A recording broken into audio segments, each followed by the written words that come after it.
Welcome back to Face the Nation. Neal Katyal was acting Solicitor General under President Obama, and he lays out the argument for removing President Trump from office in his new book, Impeach, the Case Against Donald Trump. And Neal is here with us in studio now. Good to have you here. Thank you for having me. So obviously, title says it all in terms of where you are on this issue. From what you heard from Adam Schiff, the chairman of House Intelligence, and the argument he is laying out, would you advise him to stay narrowly focused on Ukraine or to include other things in these articles? So the book argues that it should be a narrow focus. Some of the other evidence can come in about Mueller as kind of supporting evidence. That's how the Nixon precedent had it. The articles of impeachment there focused on Watergate, but then it brought in some other things. And here the most important thing is not just Ukraine, but the president's reaction to Ukraine. I mean, he's engaged in unprecedented obstruction. No president in our history has ever done this, saying, what do you mean? Unilaterally, I declare the entire investigation illegitimate. No witnesses, no documents. No president did that. Nixon contemplated it, but even he backed down. And if this president can do it, and this is the central argument of my book, every president can do it, whether it was Obama before and the President Elizabeth Warren or Bernie Sanders or whatever. And impeachment is so central to our checks and balances. What he is doing is a fundamental threat to our Constitution. What do impeachment articles look like? What's a prudent selection? Yeah, so in the book I lay out 3 articles. One is abuse of power, that the president was trying to cheat in the 2020 election with the help of a foreign government, using his commander-in-chief powers. So it's different than 2016 when he was just a candidate saying, Russia, are you listening, and Republicans stuff like that. would say 2020 was never mentioned. Elections were never mentioned in that so-called transcript. No, but what was mentioned was his chief political rival, Joe Biden. And, you know, the idea that a president could go and withhold foreign aid in order to get an investigation announced, not even completed, but announced by his adversary is something so pernicious, so dangerous. Our founders, Madison, Hamilton, would have cried at such a thought because it's such an abuse of the president's power. So that's Article 1. Article 2 would be bribery, the quid pro quo engagement, but, you know, the withholding of aid and the withholding of a White House meeting. And then Article 3 would be obstruction of justice, as we were talking about. You would keep it on those 3? I would. You tweeted recently that you thought if you go from impeachment in the House to a trial in the Senate and the Senate doesn't essentially convict, that you should retry with a new Senate after the elections. I mean, doesn't that sound more like a vendetta? So certainly I didn't advocate that you should do it. I was being descriptive, not normative. I said that there is no double jeopardy protection in our Constitution, and I was trying to use that to explain. You're just saying theoretically it is possible to do this. Well, what I'm trying to say here is that the Senate has an obligation to conduct a real trial, and I suspect that they will conduct a real trial. What does a real trial look like? With witnesses and subpoena power, and so the president has stonewalled all of these witnesses, John Bolton, Mike Pompeo, Acting Chief of Staff Mulvaney. All of those folks should testify in the Senate. They should be called, and indeed, Donald Trump should testify in the Senate.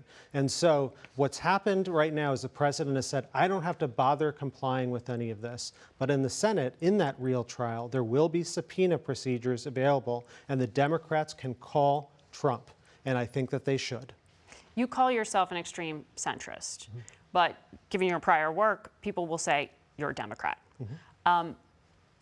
The argument around this particular impeachment is that we are in this incredibly heated partisan moment at a degree the country hasn't, at least recently, lived through, that there's no way to have a credible impeachment trial. I mean, that argument is made all the time, that this was always going to be partisan, and certainly the votes are headed in that way. Do you agree with that? I mean, not at all. So 2 things. First of all, you know, I think my obligation as a constitutional law professor is to read each case on its own. So I, for example, supported Neil Gorsuch, Trump's nominee to the Supreme Court, and testified for him. So, you know, I don't think you just view this through a partisan lens. And number 2, I think we have to try. I think this idea that Americans are too weak, this bigotry of low expectations, that we can't even see facts anymore, is so wrong. That's why I wrote the book, because I think if you give me 30 minutes with anyone, I can convince them of how bad what Trump did is for our separation of powers and why he has to be removed. Why don't you think the public, or at least in the polling that we have seen, has the level of conviction that you do? Because they haven't focused on the facts yet. And the Senate trial is the place. It'll be a formal, solemn proceeding.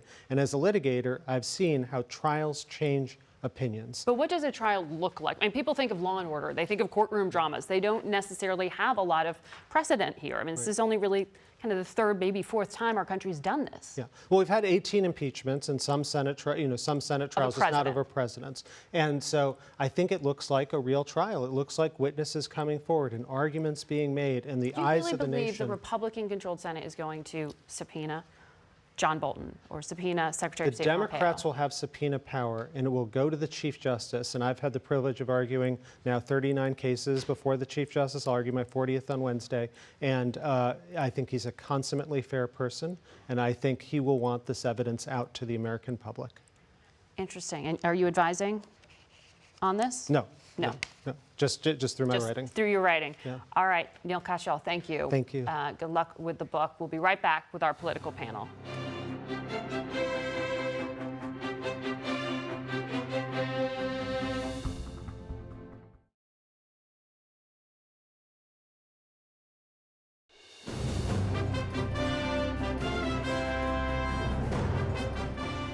It's time now for some political analysis. Adam Entous writes for The New Yorker and is a brand new CBS News contributor. Welcome. Thank you. Julie Pace is the Washington bureau chief at the Associated Press. CBS News political correspondent Ed O'Keefe is also with us, and along with Josh Holmes, a Republican consultant and former chief of staff to Senate Leader Mitch McConnell. Josh, welcome to the broadcast. Thank you. Good to be here. I want to ask you, you just heard Neal Katyal decide or describe what a Senate trial could look like if the House goes ahead with impeaching the president. Does your version of what it looks like match his? No, well, there are a couple of details that are probably worth going over. The first is it's going to take 51 votes in terms of calling witnesses. I think Neal suggested that basically the President of the United States could be called or subpoenaed to testify with a Democratic wish list, apparently. Unfortunately, that would take 51 votes from Republicans to try to provide that, and that's obviously not going to happen. So when he's saying subpoena power there, and you could see cabinet members come and answer questions. You could see all kinds of different things. I think the most important thing to focus on there is that the president is going to have his first capacity for an official defense in the Senate. And what that is basically a witness list of their choosing that they will come to the Senate with, discuss both the contours and the length of how that trial is going to work, and try to get Republican buy-in and hopefully bipartisan buy-in to process all of this. But the idea that you can just sort of pull down whomever you want from a Democratic point of view to come testify before the Senate is not true.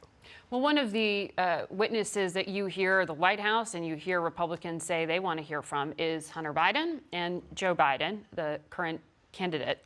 I want to play a soundbite of Joe Biden on the campaign trail this week where he seemed to be punching back a bit. But you, on the other hand, sent your son over there to get a job and work for a gas company that he had no experience with gas or nothing, in order to get access for the president. So you're selling access to the president just like he was. So You're a damn liar, man. That's not true. And no one has ever said that. I didn't say you were doing anything wrong. You said I set up my son to work in an oil company. Isn't that what you said? Get your words straight, Jack. Get your words straight, Jack. You don't often hear Joe Biden hit back like that. Is this a tactic? Is this an honest moment? I think it is an honest moment. I mean, I think this is the rawest issue for him, anything that has to do with his son. The time when his son joined that board, Burisma, the company in Ukraine, his other son, Bo, was, a year away from dying. And it was just a very painful moment for the family. And, the policy that Joe Biden had with his son was kind of a don't ask, don't tell. Hunter wouldn't talk to his dad about his business activities, and his father wouldn't ask. And so to have his son dragged into this is very hard for him because it wouldn't be happening if his father wasn't running for president. And he knows also where his son is. I mean, I'm not even sure exactly how sober he is. At times, he's struggled for years with his addictions, and his dad knows that. And during that period of time, he was in a very bad place. And you spent a lot of time with Hunter. Mm-hmm. You've written about him, and I know you've said it's also painful because it was Bo, the son who passed, who was the one who reined in Hunter from some of his worst instincts, and he's not there.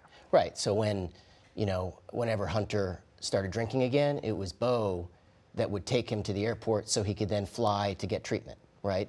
It was always Beau who was the one trying to save him. And when, during his last year of life, Hunter was just a wreck, which is when this is all going on. And so we saw in the impeachment hearing, one State Department official testified that he had concerns and he had raised it with members of Biden's staff and was told that Biden didn't have the bandwidth at that time to deal with it because he was still dealing with the death of Beau. And so this has been consistent in Joe Biden's life. Anything that has to do with his family, anything that, particularly since Beau died, that has to do with Hunter is incredibly sensitive for him, which is the reason why actually it's an effective issue for Republicans to push on, but it's also, it's something that maybe people watch and they can realize, well, this is a guy who actually really does care about his kids. But the chances, Ed, of Joe or Hunter Biden coming and testifying. Well, once again, you need 51 senators to agree to do that. And a lot of them don't want to do that to a former colleague of theirs. And we've heard from enough Republicans, or enough of them have inferred that might be a bridge too far. Certainly other people involved, they would probably be fair game, but the Bidens less so. And from a raw political standpoint, his aides this week thought this was a fantastic moment for him because it showed fire in the belly. It gave voters a sense of how he would respond to this if he was asked about the situation by either an opponent or by President Trump. Clearly, others thought this looked a little weird because in that exchange at one point, it sounded like he called the man fat instead of Jack. You can listen to it yourself and decide. And there were some other missteps and misspoken words over the course of this 19-stop bus tour that he made, but it was called no malarkey, and in that moment, he certainly didn't want to take any of it. And his aides think that it could help prove to voters if you've got concerns about how he'll handle it, that's how he'll handle it. How he would handle a debate stage moment against President Trump. Julie, you saw Kamala Harris step out of the race this week. Is she a candidate to now be the VP on the Biden ticket if he gets the nomination? I think she certainly would have to be, not just for Joe Biden, but for any Democratic nominee. Kamala Harris has a really interesting background, certainly her profile as the highest profile Black female politician in the country right now. I do think one dynamic, though, between Biden and Harris to watch for is that dynamic from that first debate. Joe Biden took that moment incredibly personally when Kamala Harris opened up her remarks by saying, I don't think you're a racist, but. And part of the reason, actually, to get back to what we were talking about, is that Kamala Harris and Beau Biden were very close when they were both attorneys generals for Delaware and California. Politics is politics. If he is the nominee and he thinks that Kamala Harris can help him win the presidency, you can put a lot of hard feelings aside, but that certainly was a moment that really stuck with him for quite some time. And Josh, when Senator Harris stepped back this week, her retort to the president was, I'll see you at your trial, sir. Reminding everyone that she's a prosecutor and now she will be there for that trial. How much of the 2020 campaign time schedule is actually factoring into Republican planning? Yeah, well, she'll have no more or less role than any other senator in the body. And I think that underscores another challenge that a lot of these Democratic 2020 candidates have here. There are not as many senators as there were at the beginning, but there still are a few, Elizabeth Warren, Cory Booker, and others. So the way you look at it is that they're going to have a closing argument going into the Iowa caucuses is largely spent in Washington, D.C. talking about the impeachment trial of President Trump. So former campaign manager, I can't imagine trying to manage a closing message to voters that you can't control at all.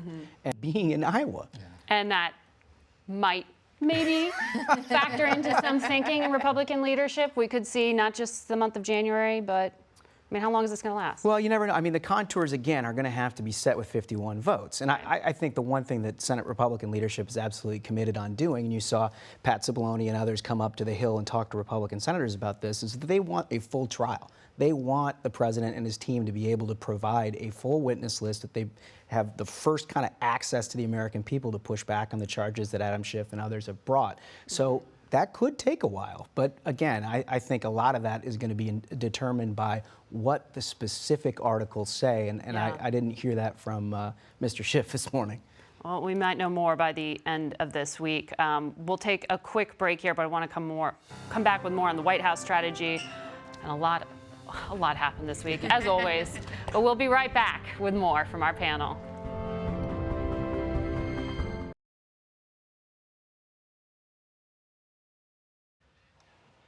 And we're back now with our political panel. I want to button up a few things on impeachment, Julie.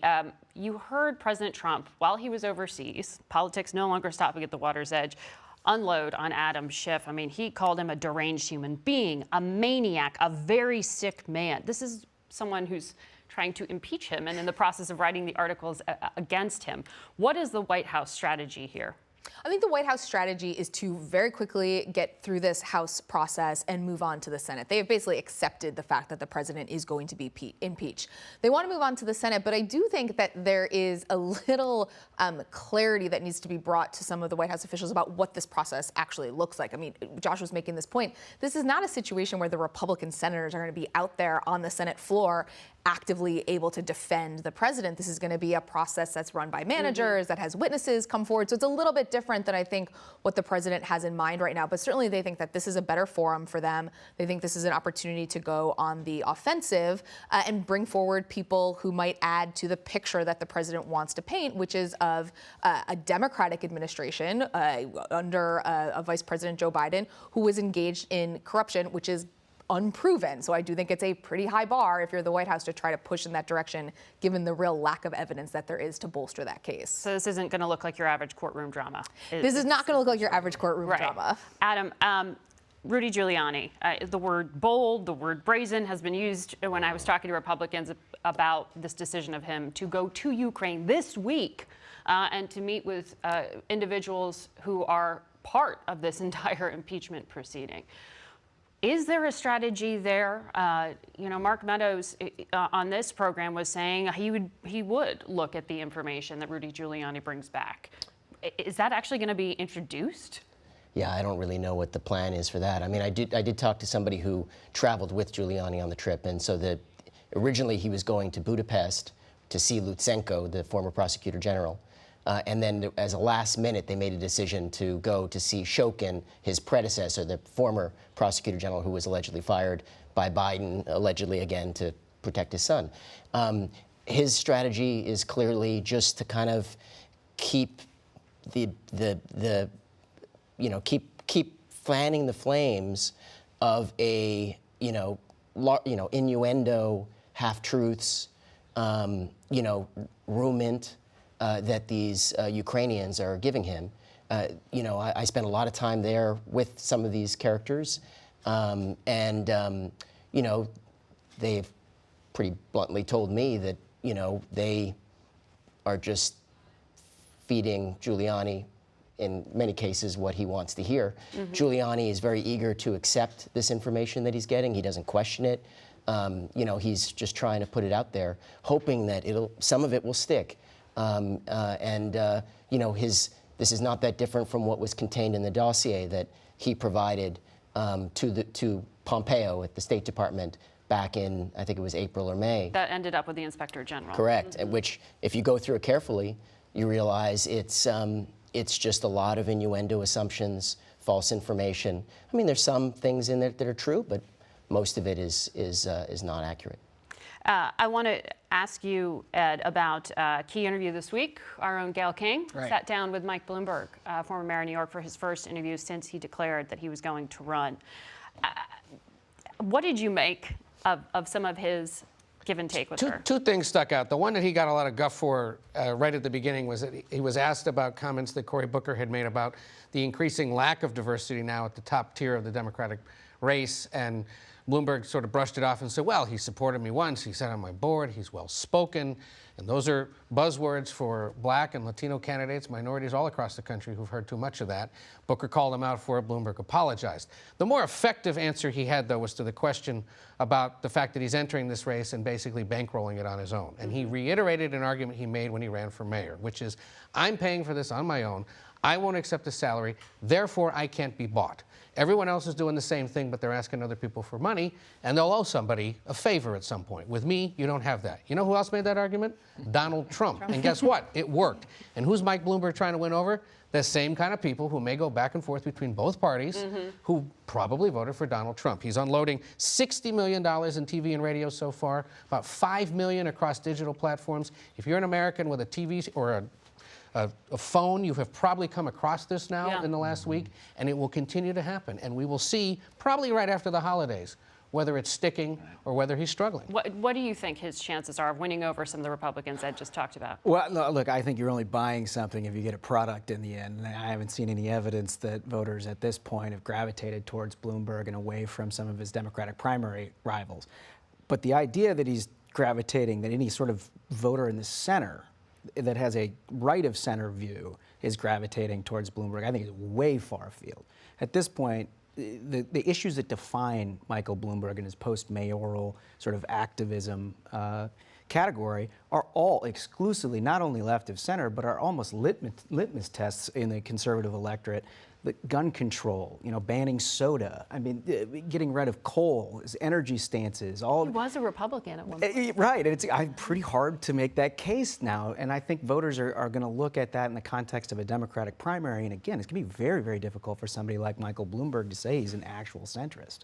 That's brokered convention you hear rumored again and again. Julie, what about the point Cory Booker made on race this week? He said for Kamala Harris that, the Democratic Party essentially takes black women for granted in terms of voting. What's going to happen with Biden and his ability to court the vote that Cory Booker says isn't showing up? Democrats are in this really interesting position right now because you have a Democratic electorate that is incredibly diverse, and we have seen in election after election the power in particular of black women. They have really delivered elections for Democrats over and over again. I do think the party is recognizing that. I don't think they are being taken for granted. But we've had this historically diverse Democratic field that is now at a point where the top frontrunners, every candidate that has qualified for the next debate is white. Cory Booker is trying to argue that the Democratic Party shouldn't stand for that the rules are brokered against them right now, but that is the reality of where we are. We'll be right back.